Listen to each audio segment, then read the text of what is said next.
Hello, everybody. Let's exit the port. It is currently the 28th of December, 2022. The time is 13:33, and I am here on a very different microphone than I normally. However, something that is a constant and that I can always rely on. Mr. Grumbles the Dwarf is here. How you doing, Hello. Grumbles? Hello, Tiger. Hello, Are everyone. we feeling good? We are. I'm actually feeling slightly cold, which is good because it's winter. You know what? Mario was in here earlier, and we were talking about the weather and forecasts. You know what? You know what temperatures they're forecasting here for New Year's Eve, roughly, and right after. I saw for this area, and I was like, "What is that? What's that all about?" I was quite angry. 18 degrees plus. Nonsense. I am very tempted to make this very political right off the bat, but I won't. But trust me, there are a lot of very angry thoughts going around in my head right now. However, that is not my review. We are here to exit the port. We are here to spread some joy, some good vibes, some love. And I wanna start out speaking of love. I want to thank you, Grumbles, and your mods and the other people that picked up on this. Because the other day, I was having a conversation with one of my community members and one of your community members, the wonderful Miss Love, who's also a streamer. And she shared with me that she's a bit down in the dumps because of bills and a few other things going on. And the more I kind of I didn't necessarily poke, but I just kind of asked some questions about how it's going, and she opened up and shared with me that things aren't going well, and I immediately recognized the position she's in. And the other day, I shared a tiny bit of her story with the community, and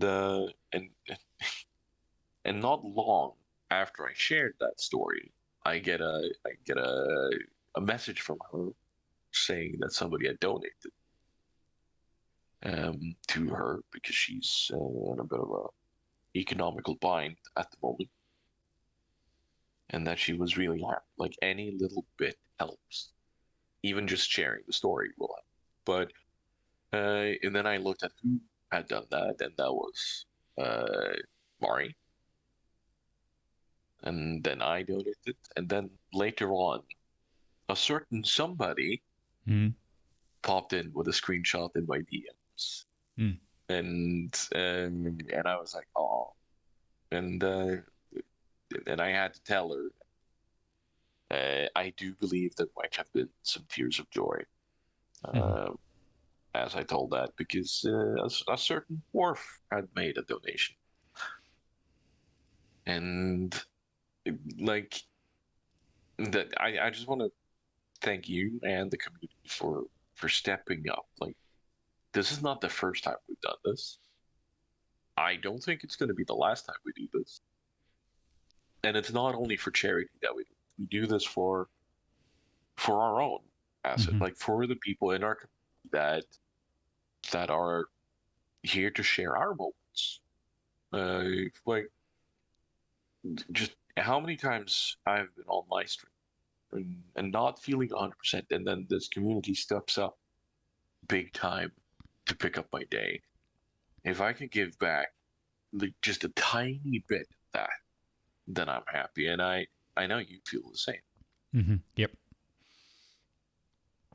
So there was a mention of a certain rat who had been scurrying along. That's right. And saw it. He's sneaky, that one. He gets in all over the place. And yeah, I got a ping on our Discord in our team channel It's called staff, and it always makes me feel funny when I reference it like that. But we're just used to it now. Yeah, just pointing it out, and then Lan followed up with a link to it. And once I'd seen that, after I finished my short, whatever it was, 11, 12-hour stream yesterday, I was like, oh, what's this? Let's have a look. And immediately knew that was something very much in the remit of what we do with the pledge fund here. And it's just, I'm just always so humbled and appreciative of everybody that's offering support and making it possible for us to support others that are in more dire need. So absolute pleasure, and I hope that that Miss Love can get through this particular trial and testing time, and come out of it stronger and just happier and sort of healthier, because stuff like that is just you know it, I know it, we've gone through it in our lives. It's just absolutely harrowing to be in that sort of where you're at your wit's end and you're not sure how you're going to make ends meet and so forth. And I'm just glad that we're able to do it. So thank you to everybody who supports us. Yeah, no, like even just a tiny bit will alleviate some stress, and it's that like you said, we both know, and I know more people in the community know too. So thank you, everyone. And that is certainly something to smile about, like the community, and we've mentioned it before, just how much this community actually makes us smile, and how feel good it actually is. So keep on being the best you, there, please. And as part of that, I kind of want to welcome in a couple of new people to the 101st Chairboard, the stream team I set up together with you and Grumpy, because we now have a few more members. We've recently acquired an Australian streamer called Silveria. She has been a bastion of good for women on Twitch, and standing up against trolls coming in and be misogynistic and just trying to make the world a worse place for women on the internet. And she's been standing there strong, like an absolute hero, and I'm proud to have her part of the team. She popped on my stream yesterday, and we did one of those clip show-offs and those shout-outs, and they were playing Among Us with names that aren't really conducive to making things easier. They were called they, them, you, him, her, and so on. So any allegations of no, you did this, I didn't do, no, not you, and so on. It was great. I was laughing so hard. And the other one that I want to welcome to the stream is Septequis. Known in many parts for his crusade of kindness on the internet, there was no doubt that he would be a good fit. And like some people have asked me, like, what is this stream? And I've had a bit of a thought about it. It's not like it's supposed to be necessarily a joint group of anything. It's more like a place of streamers, a collection of streamers that I know will speak up against trolls, or create a troll-free place where that you can sit down and let your shoulders relax and so on, and that's grumbles with good vibes. Like I think I can count on one hand the amount of times I've seen a malicious troll actually be able to even find its way to your chat over the years I've been watching. And I still would have fingers left to count more. So yeah. They try, but our good vibes defenses are strong. Yeah, just point that to them, laugh, they will shrivel away. So yes, thank you to everyone who's doing this. Welcome We aboard. have a few. We have a few topics to talk about. And I'm not sure where to start. We usually do a bit of gaming, right? But I was With thinking as well. War I know Thunder and such. we Yeah. talked a little bit about this in the editorial meeting. Hey. But it's also at the end of the year, and we want to end on a really high and positive note. So I think it's a little bit more freeform. We'll go through the generally the structure, but I think it should be more, or I think we both want it to be more about like those positive stories and just the good energy and the fun. Yeah. So probably going to be slightly lighter on like specific detail of game and more about sentiment and how we're feeling good about things. Definitely. Definitely. So, one thing I want to mention that I know we talked about a lot is wargaming and their boxes. Mm-hmm. And seeing this year's Christmas event with like all the different steel and how they've handled the whole reward system so that you don't have to play every single ship. Mm-hmm.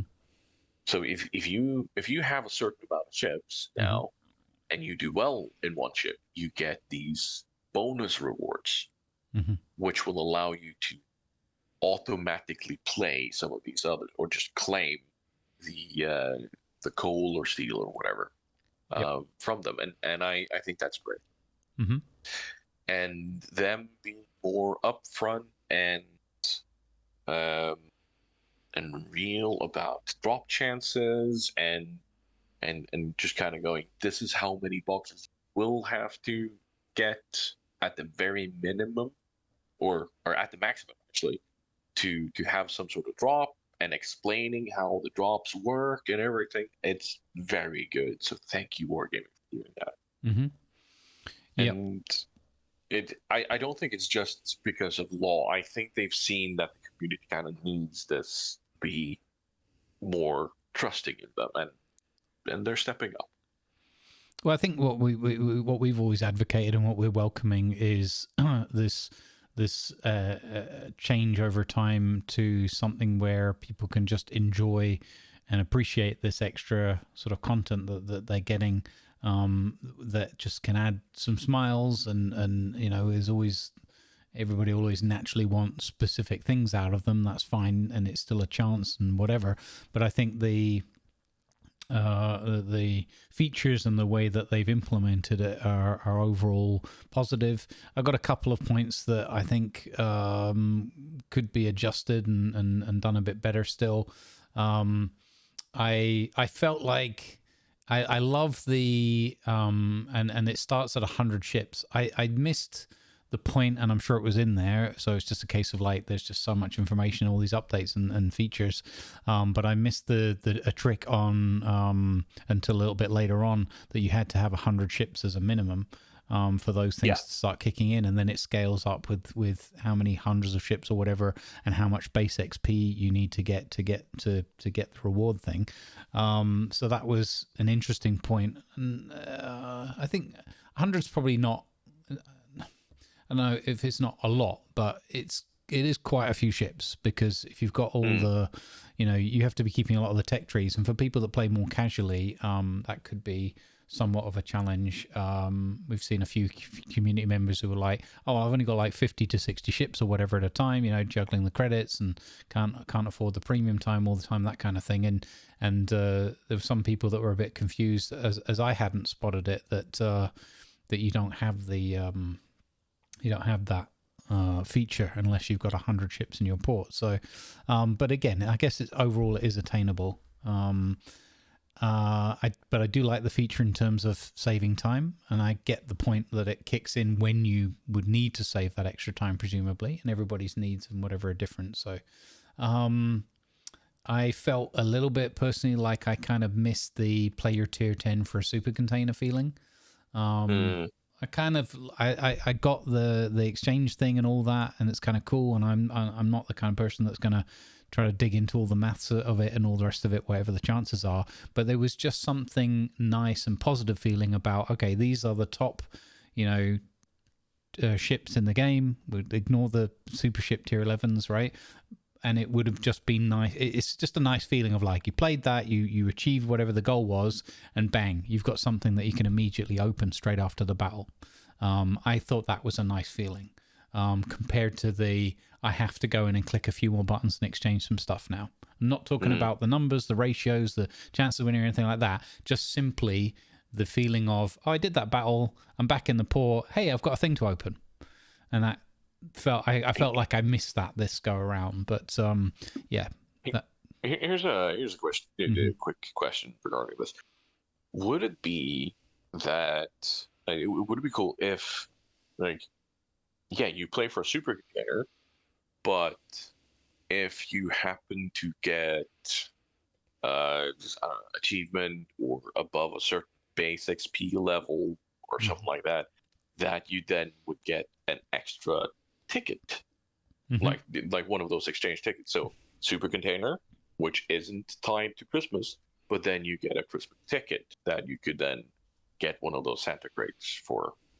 Would that be a thing? Because I kind of like the exchange system, but I also like the super container part. So yeah, I don't know. This is something we should pitch to them. I think that's a good idea, as you suggested, and I think that would be a fun additional challenge. Some people would like it, some people wouldn't, but I do think that's kind of cool that to get some extra tickets or whatever. Yeah. Because one thing that I think that would make happen then is that you wouldn't have these people just dumping in and charging forward to die. They would have an incentive to play for. Because let's be fair, a victory or 300 base XP, that's not a big hurdle. So giving people extra incentive to do well, yeah, let's kind of get people to try their darndest to get this. I think that could be cool. Yeah, agreed. Let's sit down in the pitch meeting with them. Yeah, exactly. I think it'd be cool. I hope there's a thing where we can gather some more. I know there's the usual feedback channels, but it would be cool to. Yeah. You know what I say? Probably not possible. I say we go to Prague. We go directly to Prague with the Book of Grudges, and we just kind of go, see, this is what we want. Fix all these things. Yeah. and if they don't let us in, we just stand outside with picket signs and overpriced coffee. And I had two other minor points that I thought was worth mentioning, because they're not like major gripes, but they were just little things that felt like, I'm not saying they were wrong, but I felt a bit like, that could have been something different. Was that some of the prizes for the Santa crates at different scales for the different sizes or whatnot were in-game credits. You can see that two different ways, and in particular camouflages.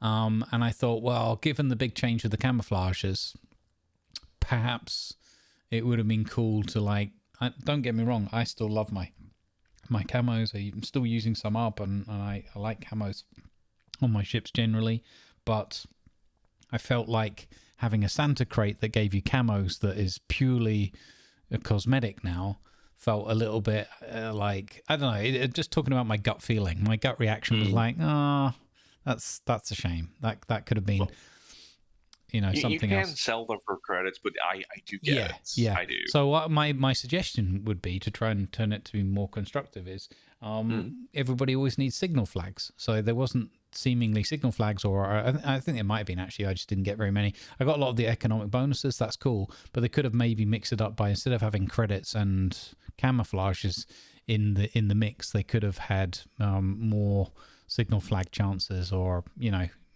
I don't know. I think that would have been it would have felt like they were consistently like more useful, more fun things for you to get out of it. Even though we all have the laugh and the roll of the eyes about, oh, a super container with 100 flags in it or whatever, you know.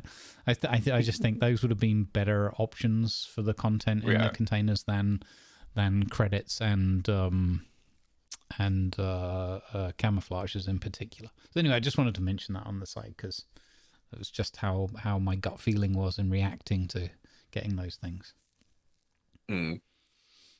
No, I like knowing wargaming. There's always some thought going into what is actually good to get in the crates. Like what feels like a good reward, and now that things have settled down a bit again, there's not huge changes because let's be fair, they've had turbulent times where whenever things have kind of settled down again, they can go, okay, now we can get back into the daily operations of stuff and start thinking about these quality of life things or betterment in certain places, then something else happens. So, yeah, let's hope we can have a bit of a calmer period where wargaming get to work on these sorts of things because it is needed. Let's be fair, it is. So, or because if not, then we're gonna get a I wouldn't say stale game, but you need some evolution for it to feel refreshed and new and make you go, oh, I like this, you know. So yeah, definitely with you there. Any other games or such we want to get into? Yeah, I mean, there's a couple of things that I would mention just as a like looking back with it being the end of the year. This might be people's last chance or whatever, but if you haven't already, have a look at Red Dead Redemption 2 on sale. If it's still on sale, it probably should be. But honestly, don't sleep on that game ever. Probably most people haven't, and it's a pointless message. But if we find one or two people, I know Captain Chaos just picked it up, and then he came back into chat, and he's like, "I've just played the first 20 minutes of Red Dead Redemption 2. Holy cow!" And I was like, "Yep, told you, I told you." Because you know, money's always tight, and he's like, "Oh, I don't know, it's you know, but it's on sale." I'm like, "It's that good." It's worth it if you can. And yeah, so there's a happy camper. So anyway, don't sleep on that. And other ones that I've tried out recently are Zombie Cure Lab, which I think has tons more potential, and it's just super fun. It's really hilarious. Against the Storm, which was quite amusing and an interesting idea on a builder. And I've just today did my first try. I haven't uploaded it yet, but just earlier today I did my first hour. Spoiler alert, I went on about 11 or 12 minutes longer than an hour because I was having too much fun. But a game called Lens Island, and that one looks like it could be pretty amazing and hilarious. So I think it's out in EA. So watch out for that video. But that game was that tickled a lot of things for me without, I wasn't sure exactly what to expect, but building system, and they have a built-in screenshot mode, like a photo mode type thing where you can like move the camera around and change the depth of field and the lighting. And I was like, okay, that's for a game like that, like a building game doesn't usually come with like an actual built-in integrated like photo mode or screenshot mode as they call it. And I was like, okay, that's pretty cool. Like it needs a little bit of polish here and there, but that was neat. So excited about that. What about you? What are there other games that have really hit you like, oh wow, I wasn't expecting that? Well, The Angler. Honestly, I was not expecting it to be that. Like, I would have been happy with, let's just have a chill game we can play for a couple of hours where you stand on shore and do your thing. But they took it to the Hunter and then elevated that. So that surprised me. While speaking of which, by the way, free Norway DLC out right now. Get in there, everybody. Get it. Like, it stops being free on the 5th of January. So if you're listening to this as it comes out or within the 5th of January, pick it up right now. It's looking gorgeous. Um, and another game that I would recommend that I've been playing for a while that I know is on sale is Generation Zero. I Mm-hmm. think it's like €5 right now, Steam. Well worth it. Um, but games that came out in 2022, uh, I'm not. I didn't really play. Like I looked at uh, my Steam wrap up. Can Mm-hmm. I probably can launch it now. Because I went through that to get with Mari, looking at all the different things, and I did play quite a few. Yeah, replay that right. I got Steam replay. I did play quite a few new games. Mm-hmm. Um, so I played 41 different games this year, and Eco was, of course, one of the new ones, but that didn't come out this year. Mm-hmm. Um, let's see here. Uh, because it had a list over all the ones that came out in 2022. Power Wash Simulator, of course, which was such a great chilled out game. Um, and also, first time played in 2022 was Hard Space Shipbreaker. It's not new, but that was also really nice, Mm-hmm. super chill game. Timberborn. Mm-hmm. Timberborn was one of my favorites this year, where you manage beavers and like a real time strategy resource management game, and it was amazing. That's how simple it is. Like all these cute little beavers walk around being Mm-hmm. super cute and making fun noises. Like it's brutal as all hell. Like it's not an easy game. Mm-hmm. Don't get me wrong. The beavers might be cute, but it's not an easy game. But it's great for those of you who like intricate strategy games where you manage resources with sort of a city builder aspect. Mm-hmm. Go for it, and it's going to be yours. So, And of course, we can't come out of this segment on Timberborn without me saying, "Nice beaver." thanks. I just added stuff. Yeah, there we go.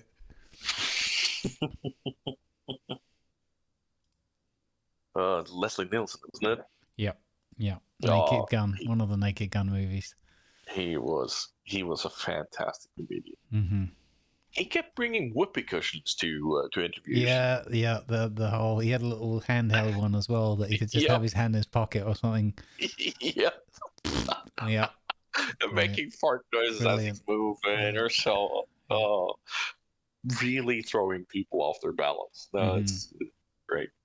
Fart jokes, always funny. Actually, one of the first written down jokes was a fart joke. Oh.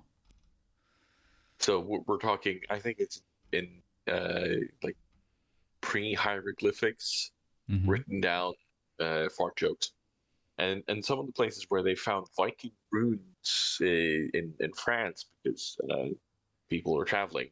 Mm-hmm. It literally says Hans was here. Yep, that's it. And then a penis drawing. So we're yeah. we're, Good old school men humor. Yeah. Mm-hmm. well, well, well, well. We might say that we've involved people. Let's be fair. No, it's We haven't. go into any toilets at any kind of rest stop or petrol station or whatever. It's clearly not the case. So yeah, no, those are games Mm-hmm. we've enjoyed. Uh, what's what's your role? Do you know it? What's my role? Yeah, what's your role? I don't. What do you mean? Bye, because I know my role. Oh, You should know yours. you segued, What? but also confused me at Eh? the same time. I like Eh? it. You segued, but I felt like you segued me into a cul-de-sac, and I was just going around in circles, going, "Where am I? I'm lost." Oh, that reminds me of a joke I just saw the other day from Milton Jones on a Mock the Week rerun. He went, he walks up and he folds his arms, looks really upset, and he goes, "I've been stuck on this island for 20 years with only the sea, the sand, and that bridge over there to oh."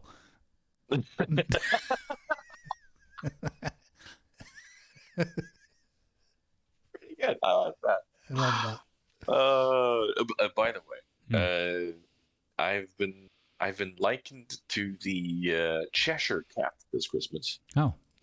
because when I do that, Mm-hmm. I put on this big grin and I kind of look happy. And so it was Martin Gunna's brother's fiance who looked at me when I did one of those. She's like, "You look like the cat from Alice in Wonderland." I'll take it.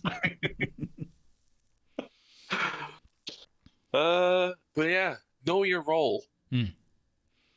Which is our usual segment about role-playing games or role-playing. I want to mention very quickly that I have figured out what system I want to use for random acts of laughter for the Friday roleplay that I'm planning. Mm-hmm. Have you heard of Tales from the Loop? I have. I can't picture it right now, but I've definitely heard of it. Tales from the Loop is the setting made by I think he's Swedish, by this gentleman, or which inspired Generation Zero. Mm-hmm. And they've made a tabletop roleplay game out of it. And when I saw it in the stores here in the city where Marty lives, I was like, "Oh hell yeah! This is so gonna be the thing." Because I don't know how many hours to have in Generation Zero, but it's a lot. And the way that it's like the way that it's building up in my head, how to structure it would just every other Friday with being able to bring in and out guests seamlessly and easily kind of making reasons for why somebody's gone, why somebody's only there for a tiny bit, and then it's as a DM in my brain, it's like, yes, yeah, this is perfect. So Tales from the Loop is coming to your nearest random acts of laughter. Awesome. And I do believe you have some random acts of laughter coming up in your own channel. That is not on my channel. Okay, are you allowed to speak about this eco thing? Like what? Oh yeah. I'm trying to just like bleed a little bit of info without it, but it's not that difficult or that spoilerful. But yeah, we got the eco thing coming up. Like you can talk about the eco thing in general for sure. Yeah. I'm very much looking forward to the return of Ivan Ivanovar. He's been moonlighting in Foxhole a couple of days ago. Okay. Running around screaming for medics. Yeah. Wait, isn't he the medic? Yeah. Yeah, he was confused. There's a lot going on in that game to pick up. But yeah, we will be seeing the return of Ivan in Eco. I'm super looking forward to it, and we're going to be teaming up with Cletus and a bunch of other friends, and I should say I've been just bundled into the back of a van and said, like, you're in this group now. Oh, okay. Like in the nicest possible way. Oh, okay. Hi. And it's going to be roughly around a builders guild, as it were. And one of the things they're trying to do and learn from, obviously, is you want to avoid one of the tricky things with eco is people getting too caught up in the mechanics and sort of super groups or no lifing it and that kind of thing. So they've already implemented in past seasons the rules around how many hours you can spend within 24 on the server and stuff. So just to stop people, they give people actual timeouts. They block them from getting onto the server if they go over certain hours, because they want everyone to be like looking after their health and stuff, which I think is a good idea. But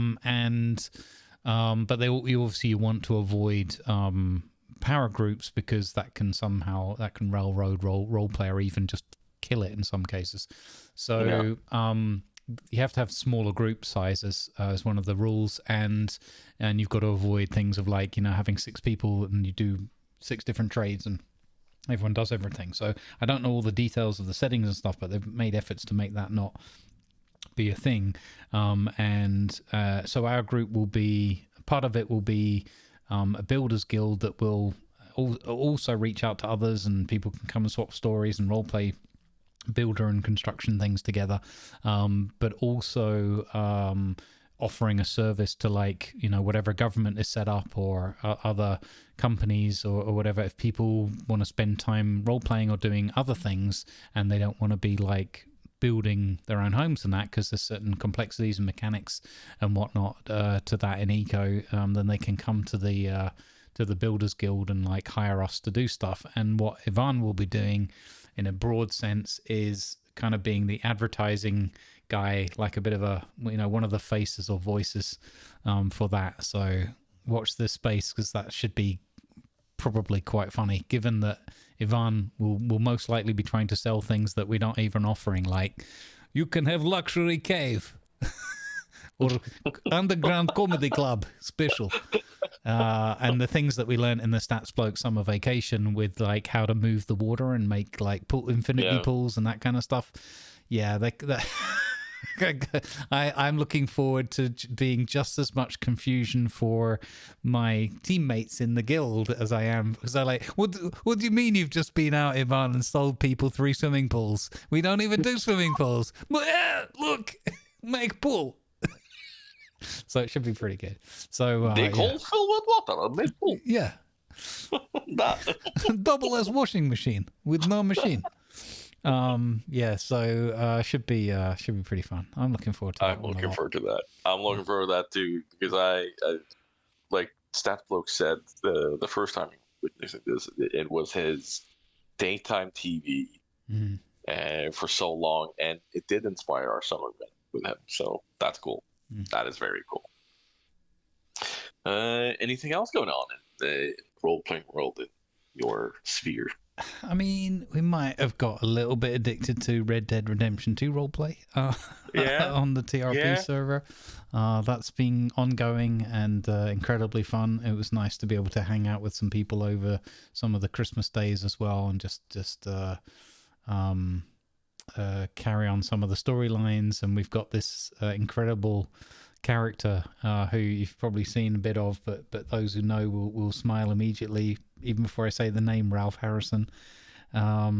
He is, my character Robert F. Lawless is a defense lawyer, and Ralph is certainly his busiest client.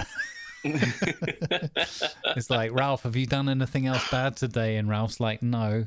And then there's a comic pause, and then well, I mean, unless shooting somebody counts as stealing their horse, or, like that.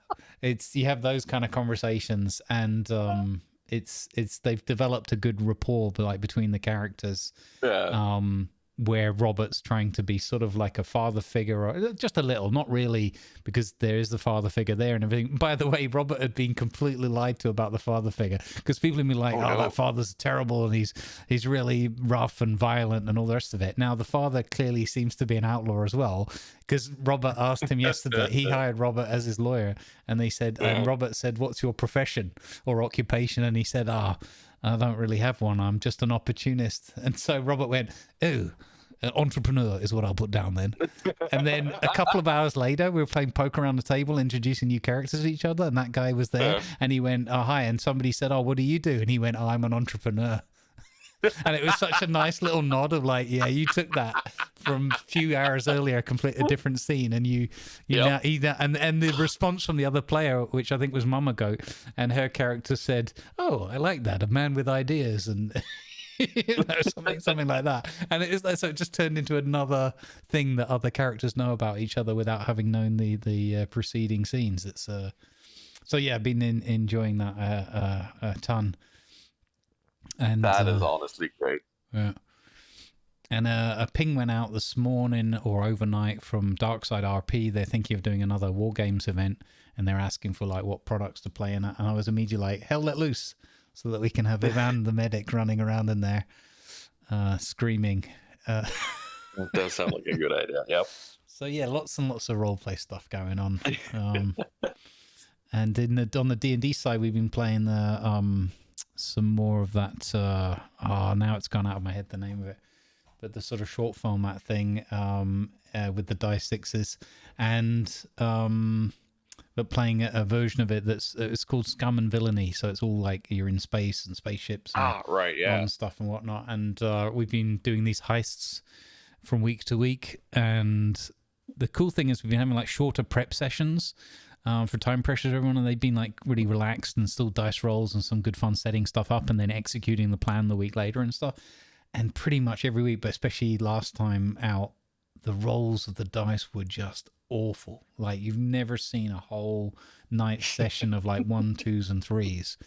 And the consequences, just how our characters are not dead is multiple times over is quite amazing. But that's been very fun as well. I do believe that's DM talk called The Rule of Cool. Mm-hmm. Yep.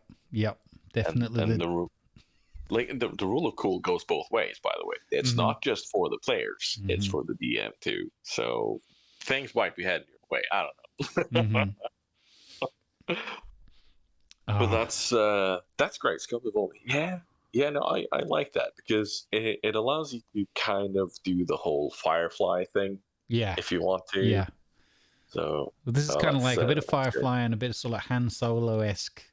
We're meant to be sort of bounty hunter smuggler types, and what we do each week is each mission session is basically smuggle ourselves into a horrible scenario, roll really badly, get horribly injured, and somehow kind of pull off the job just about, but also end up horribly traumatized and stressed and badly injured. Like I've had my characters had an arm ripped off.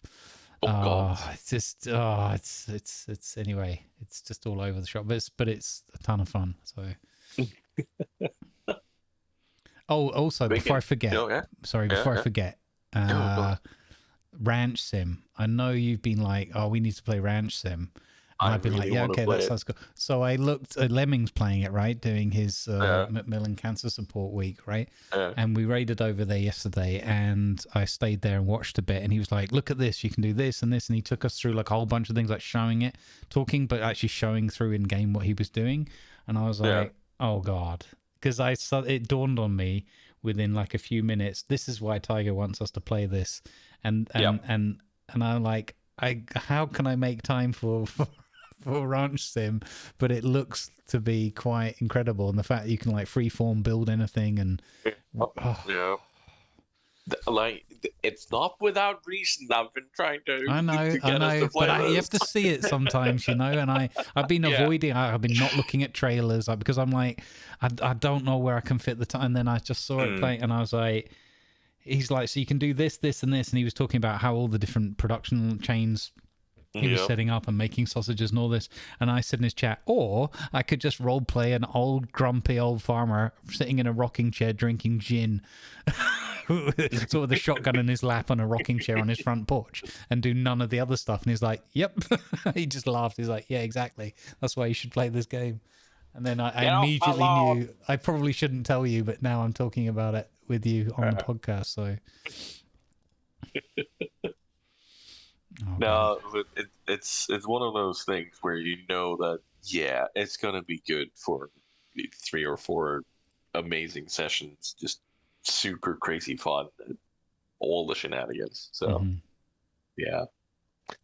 but speaking of all the shenanigans and things we've done that people have loved, Spotify sent me a Wrapped for podcasters very shortly after we did our last episode, Mm-hmm.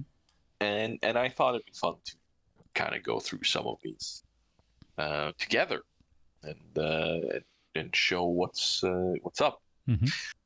So, for those who don't know, Spotify Wrapped is where you get some statistics about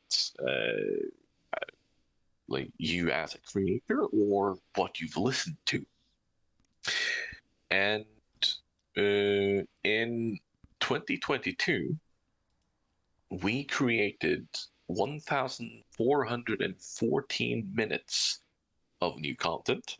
Mm-hmm. That's more than 88% of any of the other creators in the same category that we've set up in.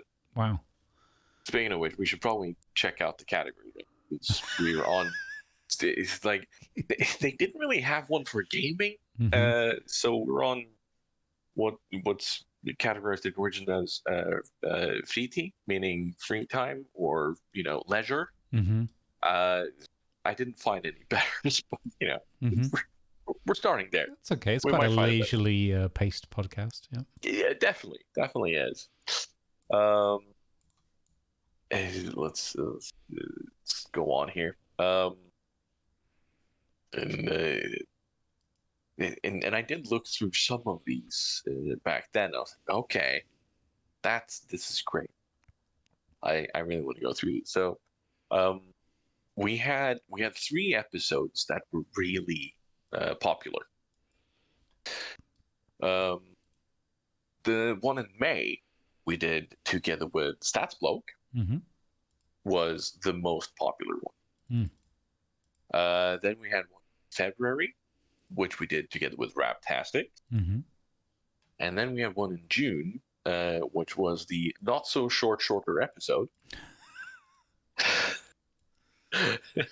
Yeah.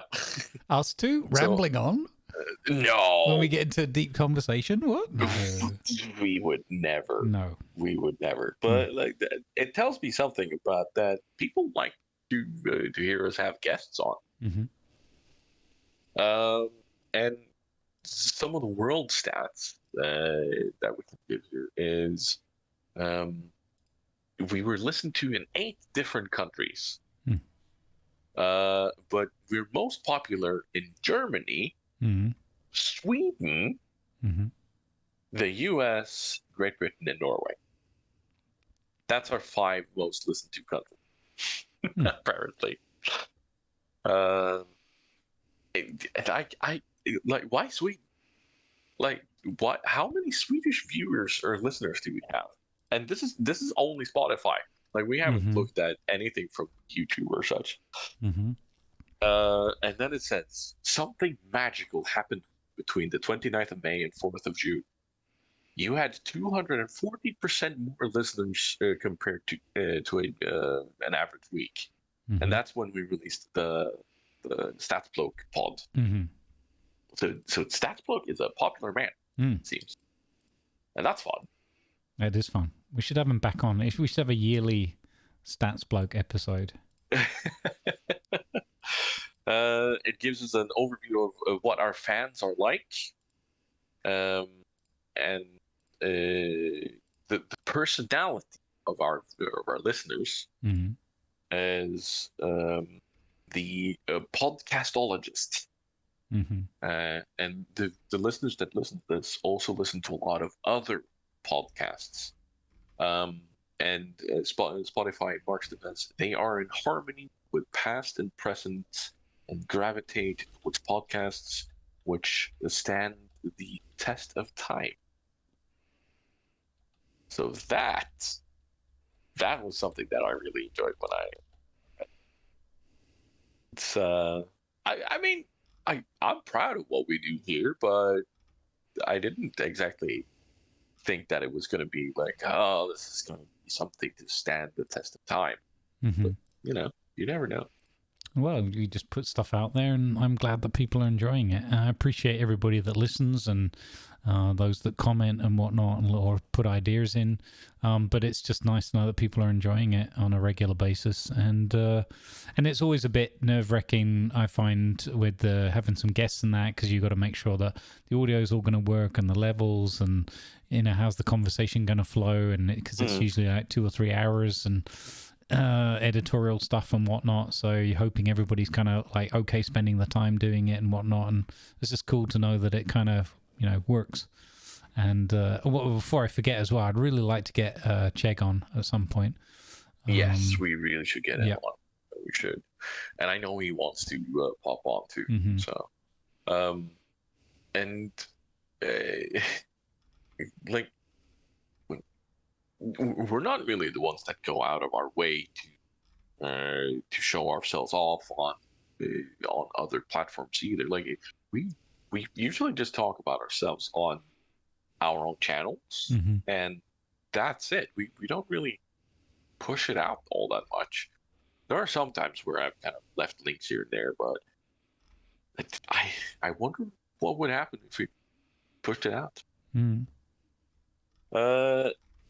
From Spotify, they can also tell us that 13% of listeners from 2021 have been listening in 2022. Oh. So, I mean, that's a fair amount. Like, then again, we do have several different places where this podcast comes out. So, you know what's also crazy though is the fact that we're even talking about it like at the end of year 2. It's pretty cool. Like, it's funny to put things in perspective like that. It's when we just started off the adventure and we're like, oh, we just give this a go and see what happens, kind of thing. Not to say that we did it in like a slapdash whatever way, and we've learned a lot and tidied up around the edges along the way, but as you do in anything. But it's interesting how quickly the time kind of goes by, because it doesn't, on the one hand, doesn't feel like that much. You do this couple of hours once a month, but it's fitting it in with the schedules and especially also slotting and timing things in with guests, and that is tricky. Yeah, it's interesting to look back on it, and it's also nice to feel like there's some stuff that's left behind, and you can go back and listen to something from N years ago and think, oh, bloody hell, what were we talking about there? What a load of nonsense. Another statistic they've given us is 28% of our listeners listen to pretty much all of our episodes. That's a pretty good retention, I'd say. And then there's this weird pop-up of saying, have you been working out? And because apparently we've had some growth. We've added 9% more hours in listens, and added 46% more followers. So we've swole, man. We're swole. Thick. Thick cast. Exit to thick. Well, okay. Let's not shot that right now. Thick. Exit to thick. Pod. Yeah. Thick to port. I'm not sure. Yeah. Thick to port. But that being said, you are among the 10 most popular podcasts for 11 fans. You are among the 5 most popular for 10 fans. And you are the year's favorite podcast for 4 fans. Oh, that's cool. Yeah, that I'm blown away. That's kind of cool that gets asked and that people are actually even considering what we do. That's cool. I'm blown away with this, and I want to say thank you to everyone who's listening, even if you're listening on YouTube or whatever. But this is just from Spotify, So imagine if we were able to pull all this data from the other platforms too. That would be fun. It would be fun. So thank you to anybody who's listening. Yeah, thanks everyone. This is all for you.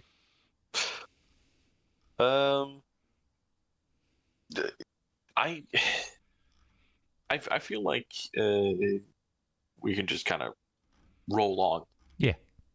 To the next part, which is comments and questions, and that is pretty much just gonna blend perfectly into something to smile about in this episode. And I want to start us off today with something that made me really, really, really smile, like a lot. Mm-hmm. And that is Mr. Shelbygunner tweeted because there's been a lot of negativity on Twitter for Twitch, Twitch streamers. There's so much drama going on, and he decided, you know what? I'm tired of the drama. Let me share something positive. And I read through it, and I was just, oh, this is great. And he called the thread "Reasons Why I'm Getting Married to My Fiance." Mm-hmm. And he has a few things here. The first one is, while watching Enola Holmes during a section of dialogue from Enola, saying, "I'm going to bowl," my fiance looks at me and says, "Try not to choke." And then he says, "We stayed up until 01:20 the other night talking about how weird a hairy fish would be."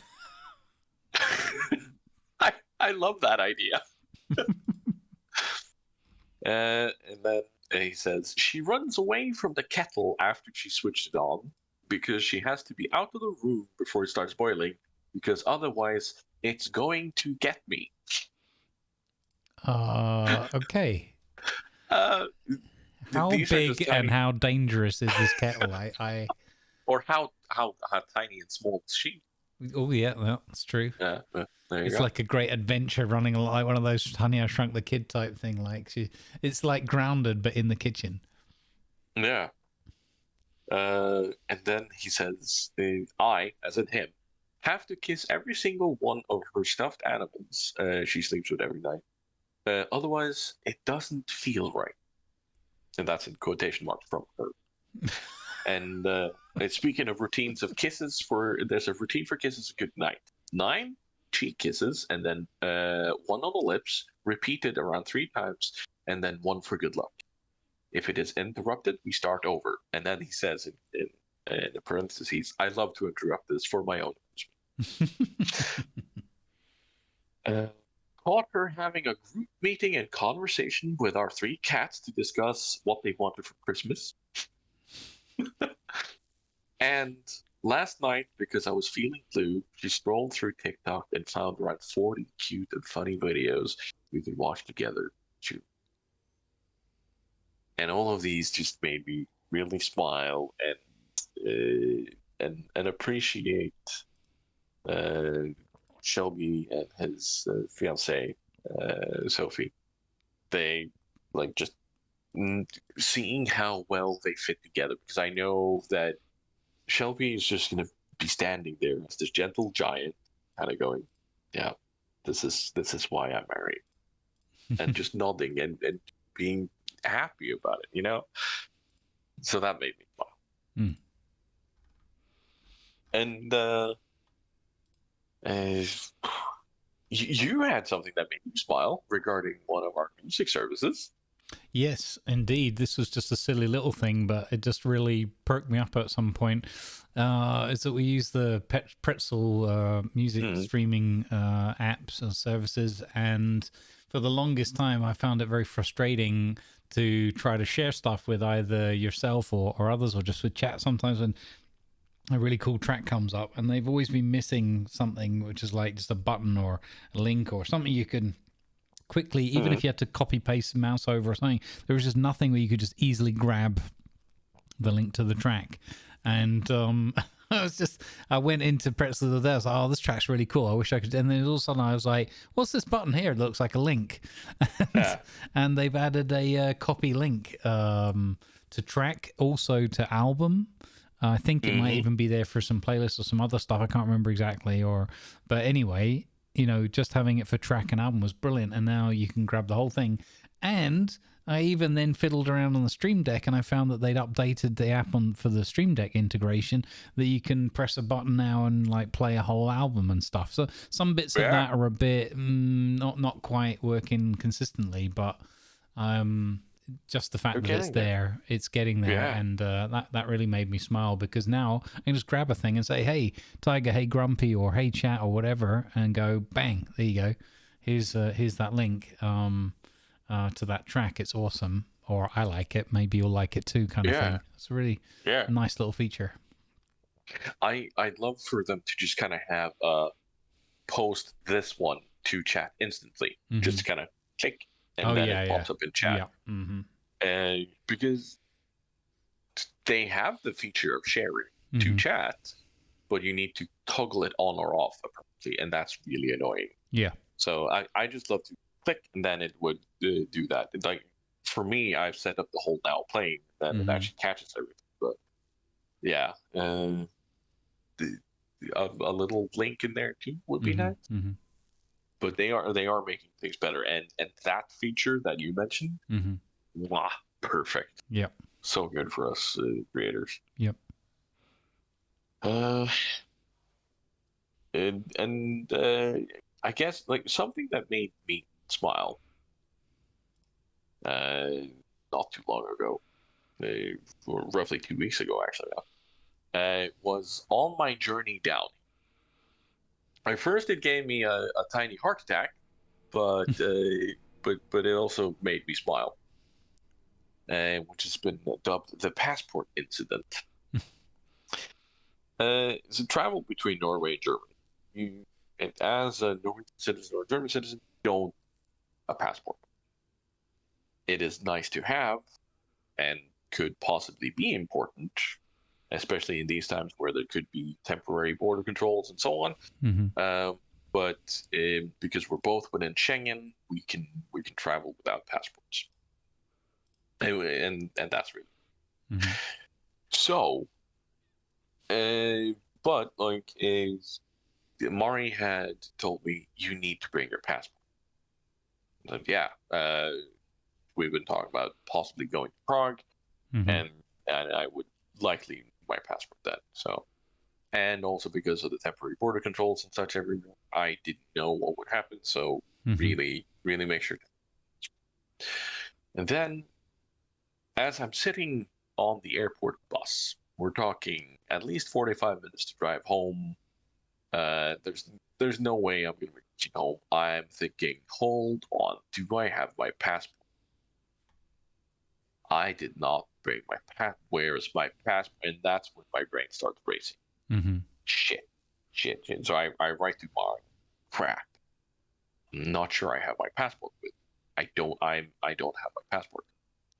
So I then start Googling stuff like where can I get an emergency passport on the airport, and like what's going to cost me, what are the opening times, and so on. And just instantly start planning like into super emergency mode, which is something my brain does well apparently, and just staying super calm about it, yet somehow also sweating everywhere. And then in the middle of trying to figure out where the passport office is at Oslo Airport, I'm like, hold on. Did I even unpack my passport when I came home from Scotland? And then I checked the front pocket of the bag that I had been using as carry-on when me and Mari went to Scotland to visit Mr. Dirac. And lo and behold, there is my passport, where I had my ADHD brain I hate and love moment. Like, just because I'd forgotten to unpack, it wouldn't be in its normal place, and thus also I would have forgotten it if I brought it out. So it's just, and then I actually started laughing out loud on the bus there, and all these other tourists were just kind of looking at me. Why is he laughing maniacally at this? What's going on? I love it. And then I wrote early on to Grumbles in the Exit to PortCast chat that we have. The passport incident at 0827, and then there's this big pair of eyes like, huh? Yeah, I was like, I was really worried. I was like, yeah. And then your thank So, F yeah. for ADHD brain is all I'll say. And I was like, okay, good. I can relax now because my spider senses were tingling. I was like, oh no, where are you stuck? Where are you stuck? How much Yeah. money do I need to bring? Who are we bribing? Where are you? How do we get you released? No, that was like I thank my brain right there. That thank you, brain, because without being broken, then I actually wouldn't have had my passport. Yeah. Good job. Good job. Yes, indeed. Uh, and like, yeah, dude. But I think all in all, I would have gotten through. Like, I would have had to shell out some money for a temporary passport. But I'm just glad that I didn't show up, and then after getting a temporary passport, kind of going, hey, hold on, didn't I? Oh yeah, this is my passport, by the way. Oh, that would have been even worse. Oh God, oh that would have been so annoying because it's about €100 for an emergency passport Oh God. in Norway. Yeah, that's the kind of money I don't have to kind of Yeah, just that's throw not out the good. window. Yeah. Um. We have some things from comments and such. Mm-hmm. But I wanna kind of cue us in on something we talked about last time. Because Mari commented on our channel about being happy that we answered her Germany question. Mm-hmm. Um, she asked if you had anything specifically German or such that we wanted to share with others, and and then she shared something to smile about there. But I have tried something very German while I was here. Mm-hmm. We're not talking meat. We're not talking anything like that. We're talking Schwipp Schwapp.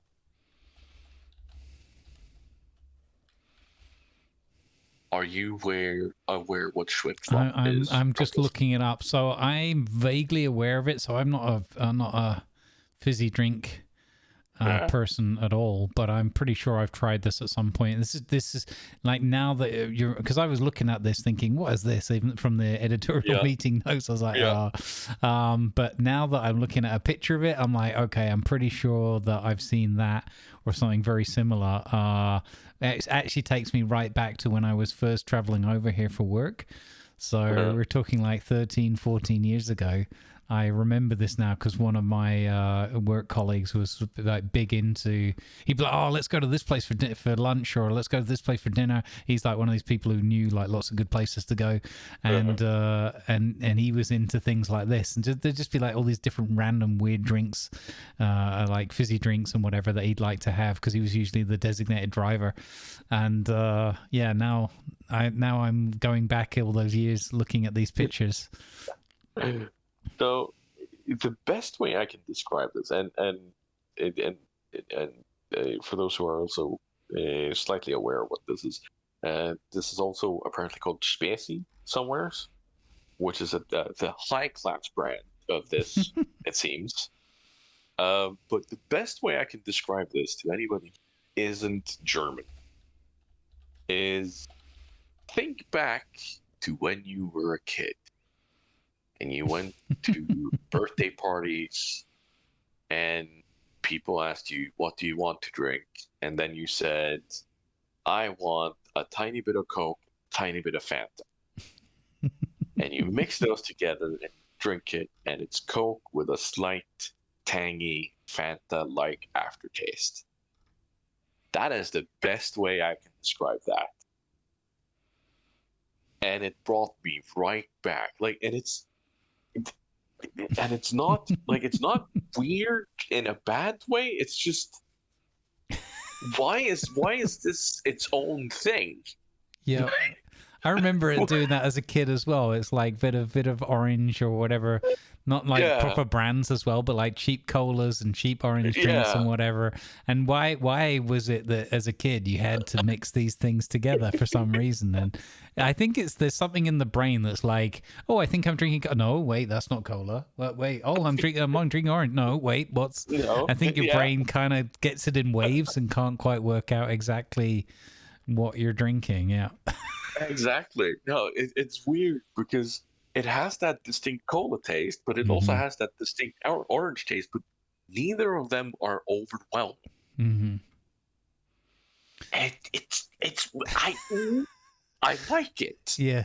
There's another brand here called Mezzo Mix that I've seen around. I've not Yes, seen yes. Spezi before, but now I'm looking at a picture of that now, and I just wanted to mention that because I don't want us to get into some sort of comment brand war, No, no, no, like the Pepsi Cola thing. but yeah, somebody mentioned that in chat yesterday when I tried this, and they were like, "Oh yeah, it's that's the the type of mezzo mix." Right. Okay, so this is a common thing in Germany, it seems. Right. I'm just finding like more and more of these brands. There's like I found like 3 or 4 different more. There's one called Bizzle. Hazel? There, and there's one called Ahoy Broiser, which has actually got pictures of sailors on it. So this is like a supermarket brand one. I've got to send you Okay. a picture of this immediately because you'll laugh when you see the picture. Okay. I'm. Oh wow. What? Wow. Oh dear. That Yeah. is Mm-hmm. that is Jenkins. Mm-hmm. Yeah. Yeah. Pretty much. That's what he drinks. Goodness me. Oh, dude, you should contact them and get Jenkins on the Oh can and my do a sponsored goodness. thing with them. That would look so much cuter. He would fit so well Mm-hmm. on it. Anyway, Yeah. moving swiftly along, or Schwipp Schwapping along. Schwip I want shopping to say along. that. Schwipp Schwapping Let's along. schwip There shop you go. topics. Yes. It's kind of related. I spent Christmas with Mari's family, Mm-hmm.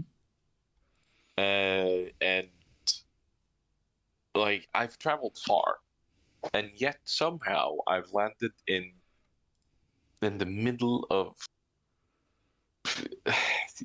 how do I describe it? Like it's so far from the Christmas I'm used to spending, but at the same time it's so similar. Mm-hmm. Like we normally have a rack of ribs with the crackling skin and everything um, on New Year's Christmas Eve, Mm-hmm. and I came here and that's what they serve. I'm like, okay. Apparently, normally they have goose, but we had goose the second day. I was like,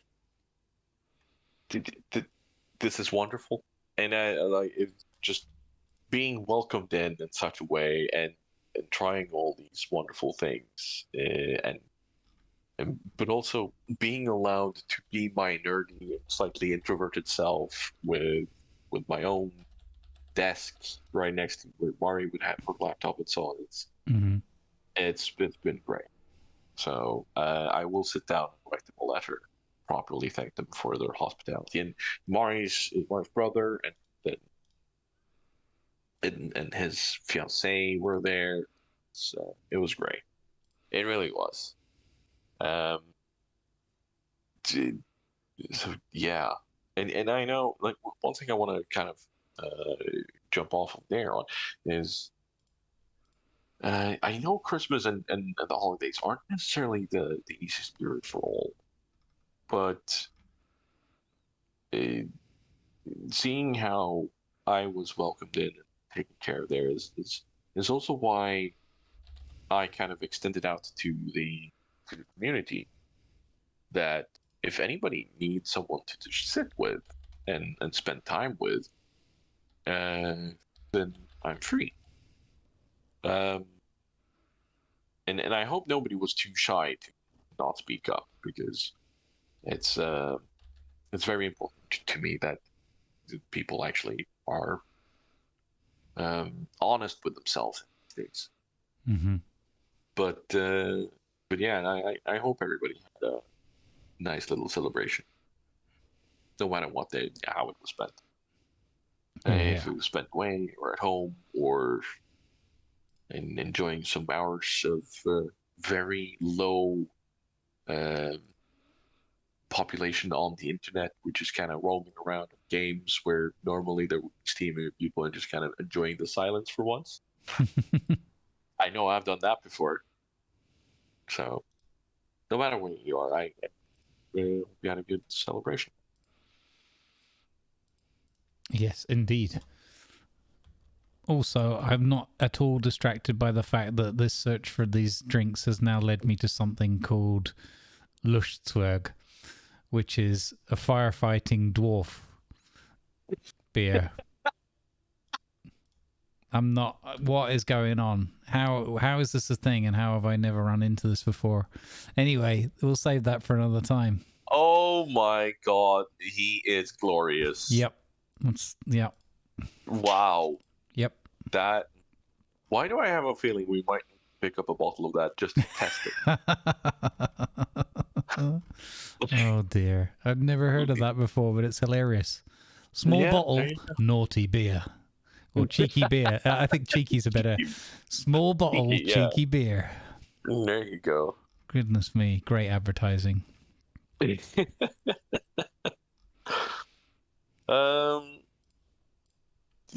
Do you have any stories to share from your last few days about the population online, or just your own? There's one other thank you, and it sort of relates to what we started with earlier, with the Miss Love topic. And obviously, a few months back, we had the support from the community for Spectre, and also quite recently, we had our buddy who's gaming now, who had a nasty series of events, with a motherboard failure after an update, and then other equipment, power supply dying, and then replacement parts needing other parts to be replaced, and all those things, how they go. And you know, he's a full-time streamer. He's got a complicated family life, to put it mildly, and a daughter to try and, you know, take care of, and you know, get gifts for at Christmas, and her birthday was recently as well, and all these things just kind of rolled in at the same time. And the fact that he's one of, like, the, if not the biggest sort of person putting energy and coordination into the 12 Days of Indie Toys for Tots charity campaign thing they do every year. Not the only one, but like one of the leading, you know, people trying to make that happen and everything, coordinate and herd all the cats. So he typically isn't streaming because he's trying to put all of his time and energy in being available to moderate and coordinate and deal with donations and all that kind of stuff. So, long story short, he spent the best part of like 2 months, more or less, not being able to stream and stuff, one for technical issues and one for running the event and all the coordination that goes with that.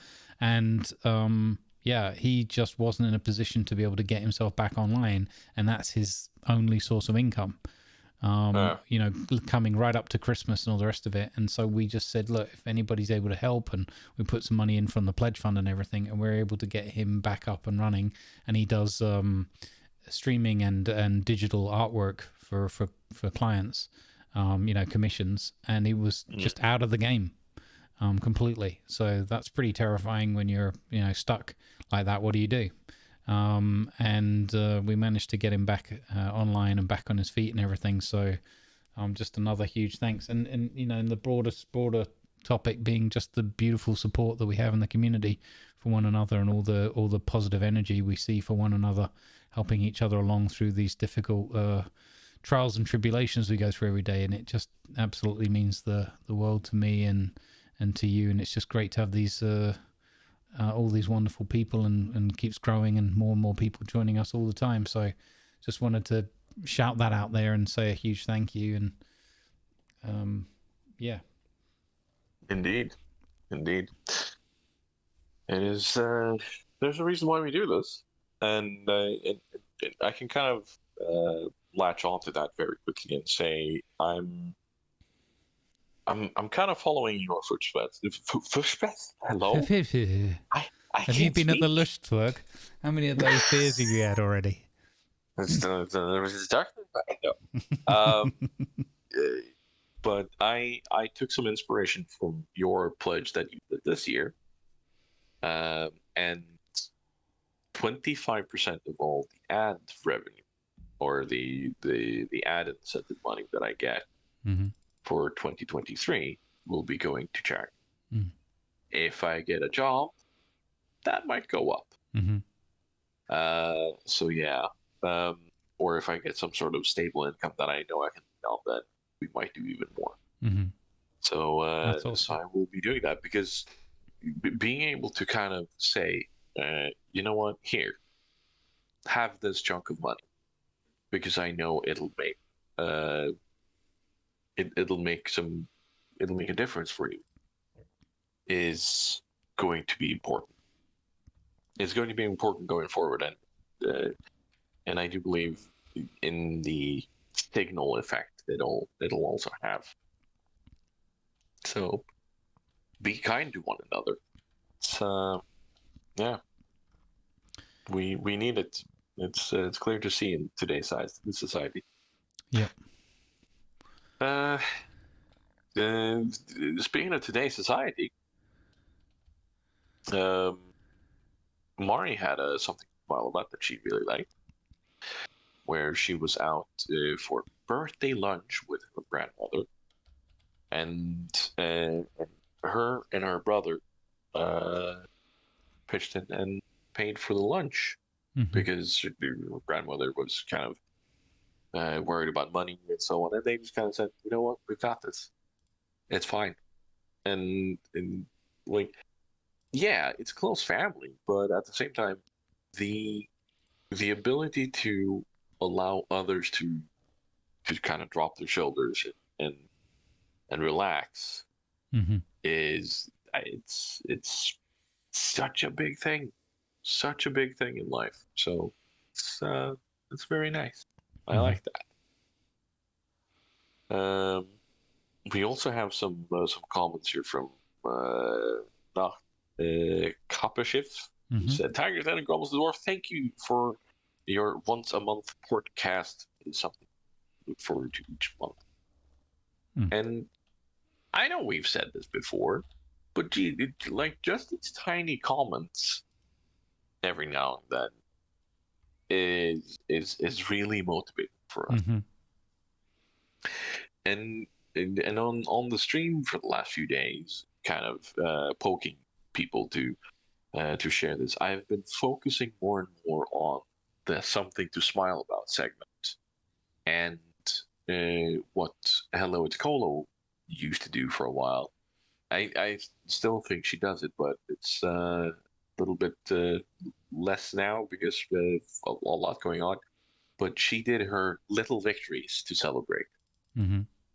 and I want to kind of open up the door more for people sharing their little victories, and and then I'm not just talking. Yes, I got my PhD. Yes, I got a job. Yes, I bought a house. No, no, these are big victories and should be celebrated. Don't get me wrong. But also, for any and all of us out there that might struggle from time to time with even just getting out of bed, celebrating the victory that is getting up and doing something that you've been putting off or not looking forward to, or something that you fear, something that you're afraid is going to go wrong. Pat yourself on the back when it's done. And also, do not be afraid of of kind of sharing that with others. You know, uh, share that with me and Grumbles. Like we know all about the whole thing about patting yourself on the back for one of these things, and and it is important. It is super important to celebrate even the small victory, maybe even more so than the big ones. So I kind of want to put that out there. Like, get your little victories. Like, if you have a little victory, share it with us in the podcast channels, and we will gladly go through them and celebrate with you. Yeah, go ahead.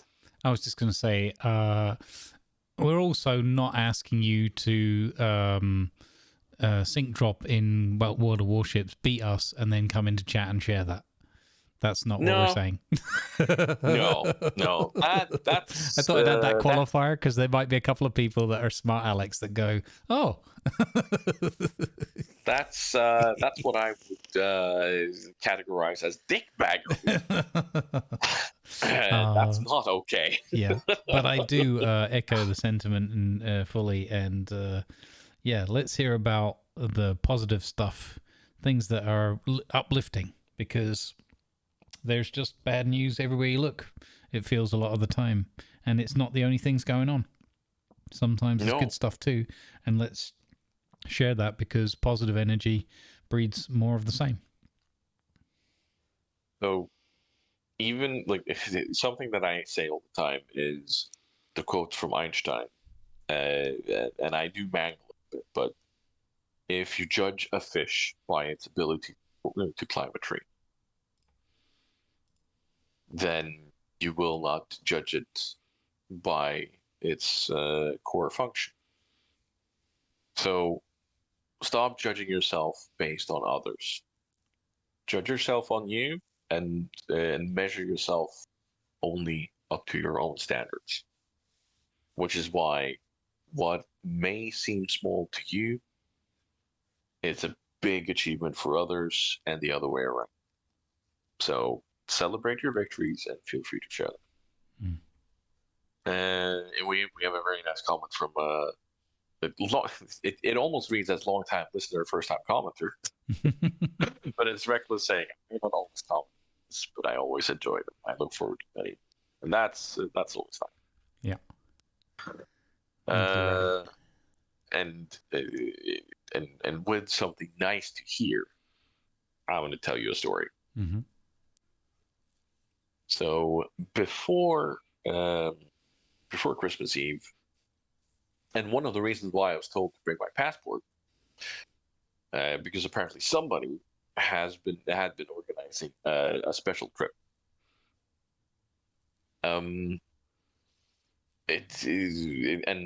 Mari kind of, she didn't let it slip, but she mentioned that when I told her on the day of travel that I'm really glad you have your passport because you're going to need it.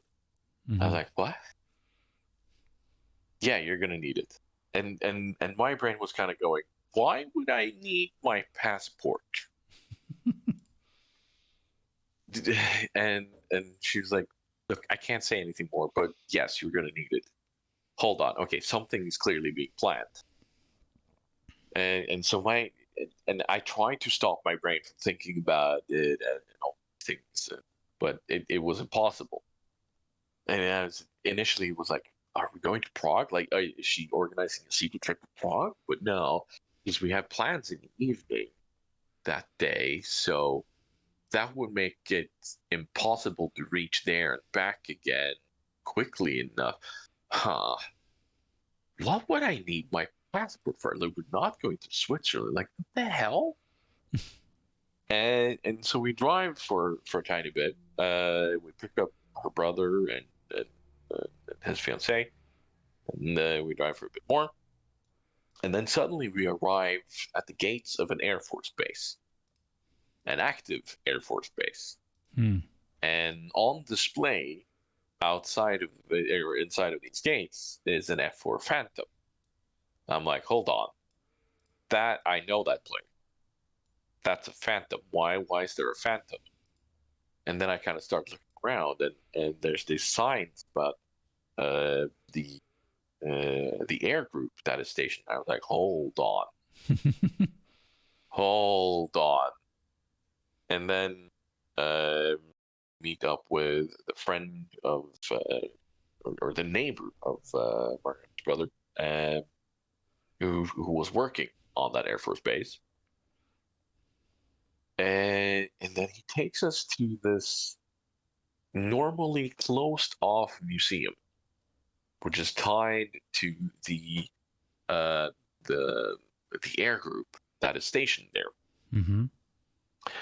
where they have all of these wonderful things. Like I got to see World War II era stuff. I got to see the nose part of a Messerschmitt 262, which is one of the first jets that were operated successfully with like the four very iconic cannons. Mm-hmm.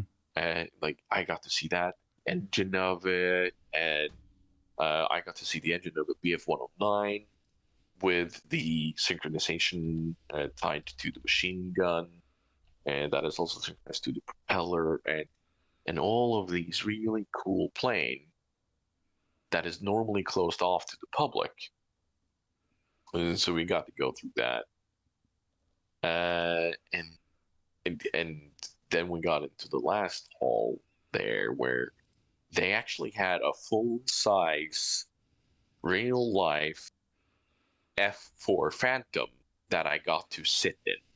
Oh wow. Like, I'm not a tiny guy. I was like, I don't think I'm gonna fit in there. But the guy who was showing us around was like, no, you'll fit. Like, just you can sit in it. You sure? I'm like, I'm heavy. How much do you weigh? And he looks at the seats like, yeah, no, you're good. You're good. And I sat down inside this F4 Phantom. I have pictures from the cockpit, and oh my god, all the dials and everything. Oh, there's so much to look at. Like, if you play War Thunder and you have the Phantom, go into cockpit view and look around and tell me that you are not overwhelmed. Oh, and I sat there, it was like the biggest grin on my face ever. Actually, there's a picture of me on my Discord in the selfies channel, sitting there being like just all kind of scrunched up and like kid like in this cockpit seat. Um, and the air group that is there is called the Bavarian Tigers. So it was kind of fitting for me. So that was really cool. Mm-hmm. But it turns out that was not everything, because the person who was leading us around, he goes, "So you want to see a Eurofighter take off?" I'm like, "What? What now?" So active Air Force Base, of course, you're going to have a QRF or a Quick Response Force, and they have to do certain amount of hours of flight. They have to do usually they have to do flights per day, Mm-hmm. And they were scheduled to do a takeoff right about when we were there. So he takes us up to this little viewing platform, which is about 50 meters off of where the active runway is. Mm-hmm. And then, as we're standing there with our earbuds in, protect our hearing, Mm-hmm. you suddenly hear this, like this rumbling. What the fuck is that? And it's that, the sound of a disc jet engine that starts up and kind of goes, and then it lines up on the lineup spot where they get ready and check everything. They stands there for a few minutes, and then they start moving over towards the active runway, which is right in front of us. And gets closer and more vibration. I was like, oh my god, this is amazing. Like, it's triggering fight or flight within me. And then, like, I didn't catch it as I was watching, but apparently there's some nodding and some gesturing going on between the pilots and the guide who was with us. And suddenly, as the planes are about to take off, there's afterburners. Now, when I tell you that the normal roar and pressure from a Eurofighter is immense, when it hits that afterburner, that's a new kind of loud when you're 50 meters away. And that's a new kind of rumble in your body. Like it felt like a T-Rex was barreling down on me. Like I was instantly filled with adrenaline. It was like, ah. And then the second one takes, I was like, oh my, this is awesome. Oh, because they saw that there were people on the viewing platform, and they got clearance from the tower from ATC to be able to allow to take off with afterburners. Oh, dude! So they flipped the show off for people watching button. Yeah, nice. Yeah, they did. That's cool. And I could feel my smile for days after. It was amazing. It truly was. So yeah, well, especially how focused in you are as well on the sounds and whatnot. Oh yeah, it's even more of a wow. Yeah. That's cool. Like my auditory processing went into, ooh, I love this. Now, how do I make that my ringtone? The only way you can replicate that is pretty much by having biggest speakers known to man or an actual jet engine. Yeah, being off, there. Right? Yeah. Like, because I did get to record it, take off, and it was like, dude, this is insane. But it doesn't even come close to replicating the actual sound and feeling there. No, I can imagine, yeah. Oh. So yeah. This has been an episode of me talking a lot. I'm so sorry. No, not at all. Not at all. We both do it. No, we do it back and forth with the... We both have our little rabbit holes we go down. I love it. So yeah. A lot of new impressions over these last 2 weeks, and I think that's why I'm talking a lot. Well, that's a good thing, though. That's excellent. Because you never know. You know, it's difficult when you travel and you're meeting new people and sights and sounds, and it can be very overwhelming. And then the time of the year and all the events and that at the same time as well. So I'm really glad how much of it is sort of really sinking in and sticking with you. That's awesome. Yeah. So, do you have anything else you want to share with the people at home? Well, there was this one time where I personally took charge of a Lancaster bomber, and no, I don't. I mean, I do have the distinct memories as a child when they had the air shows every year, and I was very fortunate to be in a position where the aircraft would fly very low, and I'd be up on a hill. Or on a beachfront, either way, over multiple years. So I've got all sorts of memories of that sort of ilk, and it's I kind of can easily imagine what that's like, and that overwhelming feeling when you've got aircraft going overhead, whether they're World War II or modern jets of that time, you know, and you're talking like, I don't know, 40, 50 years ago, whatever. But like, it's the two that I remember are the World War II, like the Lancaster bomber and the Spitfires and Hurricanes, and that doing low flyovers where you're actually sort of ducking and they go past.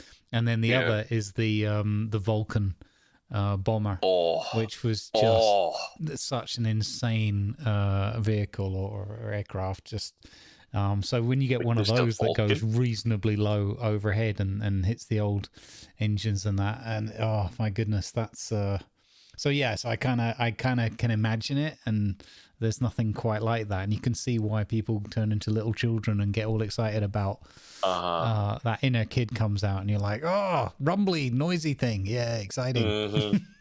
Like even Mari said it, like she's normally not into military vehicles or anything like that. But she turned to me and said, I now understand. Yep. There is something to that primal rumble that comes. And, and you mentioned the Vulcan. I know that had a very special engine sound too. Yep. Like that is something. like it's not often I get jealous when somebody tells me something like this. Normally, I share the joy. I am officially jealous. It's one of those. Well, I'm not throwing it in for that reason, but it is one of those ones that's Yeah. just No, always like that is comes up in those conversations. And here's a fun that's fact really for cool. you: many Yeah. years later, I end up working at a company in London, and one of the guys I was working with in that team when I joined that company, his dad had been one of the pilots of them. When they were Oh, carrying like cool. nuclear weapons and stuff like that, and it was like, wow, that's that must seem pretty heavy. It's like, yeah, he was a very Yeah. serious man. It's like, yeah, Yeah. it sounds like you would have to be a pretty serious person to be a part of that. So that was a funny coincidence. I was like, because we were talking about whatever, probably those kind of conversations. I was like, oh yeah, my dad used to fly them. Like what? It's like, yeah, we used to travel Wow. around these air bases and stuff, and that was was one of his jobs. Oh, Okay, that's cool. humble drop there. That's cool. Yeah. Yeah. So yeah, pretty intense. Yeah, no, but it's awesome. I'm really glad you're having such a good time and enjoying yourself here. Yeah. No, it makes it easier for me to let my brain kind of go. Yeah, I'll be back. Mm.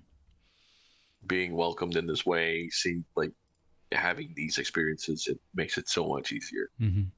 Because I'm always afraid when I travel and go to somewhere new. Mm-hmm. Okay, how's this gonna go? How's this gonna work? Will I enjoy myself? Will I be seen as a weirdo? And so on and so forth. But no, it's I've been allowed to be my unadulterated self, and it's been great. It truly is great. But I think that's maybe gonna be it for this episode. Yeah, an episode full of warming stories and anecdotes and Yeah. positive energy. Love it. Here's one little thing I can tag on right to the end. Yeah. So while we've been recording, I got pinged by a couple of folks, just nice things. And one of them was Chegg, because we were talking about some stuff for the charity event and whatnot. And he sent me a message saying, blah, blah, blah, what we were talking about. And I just went, oh, thanks, buddy. Truly appreciate it. Sent him a good vibes heart. And then I said, oh, by the way, I'm just recording a podcast with Tiger. So it's just a short message, smiley face, or creepy smiley face. And he replied back, capitalized, yes, can't wait. Creepy smiley face.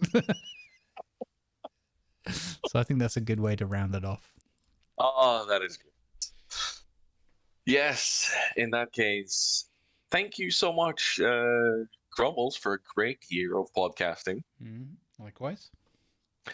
Thank you so much, community, for allowing us this year of podcasting. Mm-hmm. And we look forward to a new season in 2023. And I will once more encourage all of you to share your little victories with us, your big victories, and your something to smile about. Mm-hmm. Because, yeah, we want to be a force for good. So, without further ado, it's goodbye from me. Goodbye from Grumble. Good vibes, everyone. Good vibes. Bye.